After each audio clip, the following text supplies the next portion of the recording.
ជំរាបសួរលោកគ្រូ គេបាទ ចាខ្ញុំគឺជាក្រុមការងាររបស់មជ្ឈមណ្ឌល UICC ដែលជាមជ្ឈមណ្ឌលមួយស្ថិតនៅក្រោមសាកលវិទ្យាល័យភូមិន្ទភ្នំពេញតើលោកគ្រូអាចជួយណែនាំខ្លួនបានទេលោកគ្រូ អូខេបាទអរគុណខ្ញុំបាទឈ្មោះសៅវិបុលខ្ញុំជាប្រធានបដិមងវិស្វកម្មបឋាន ចាលោកគ្រូថ្ងៃនេះផងដែរខ្ញុំមានសំណួរមួយចំនួនចង់សួរទៅកាន់លោកគ្រូដើម្បីឲ្យលោកគ្រូចែករំលែកចំណេះដឹងទាំងនេះទៅដល់បងប្អូនដែលមានបំណងចង់សិក្សានិងកំពុងសិក្សានៅក្នុងនៃបានម៉ោងនេះលោកគ្រូ អូខេបាទអរគុណ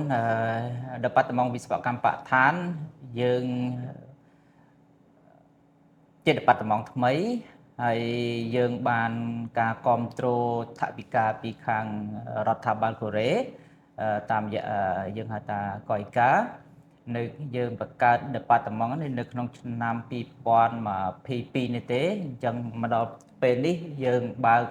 តាមបាននៅឆ្នាំទី4និស្សិតឆ្នាំទី4នៅឡើយទេហើយដបដិមងយើងផ្ដោតលើ4ជំនាញធំមានជំនាញខាងទឹកយើងថាការបំពុលទឹកការប្រព្រឹត្តកម្មទឹកបានសំណល់ទឹកដែលយើងចេញពីលំនៅឋានចេញពីរោងចក្រចេញពីសន្តាគារអញ្ចឹងទៅ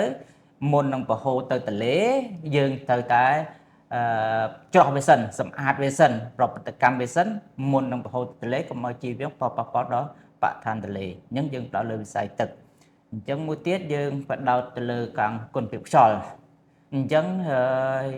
យើងផ្ដោតលើគុណភាពខ្យល់បានន័យថាយើងវាស់យើងមានម៉ាស៊ីនយើងមានឧបករណ៍យើងវាស់តើគុណភាពខ្យល់នៅទីក្រុងភ្នំពេញនៅ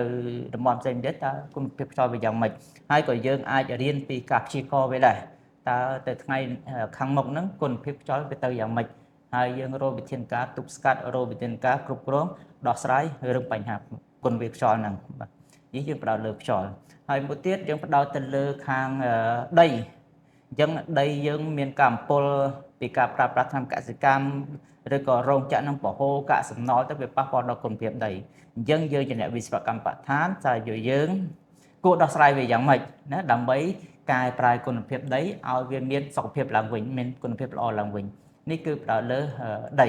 ហើយមួយទៀតយើងផ្ដោតលើធម្មពលយើងផ្ដោតលើធម្មពលកកើតឡើងវិញដូចជាខាងសូឡាដូចជាធម្មពលដើរដោយខ្យល់ធម្មពលដើរទឹកយើងហៅថាវារីអគ្គិសនីអញ្ចឹងដបដិមងរបស់យើងផ្ដោតលើ4ជំនាញធំហ្នឹង ចាលោកគ្រូ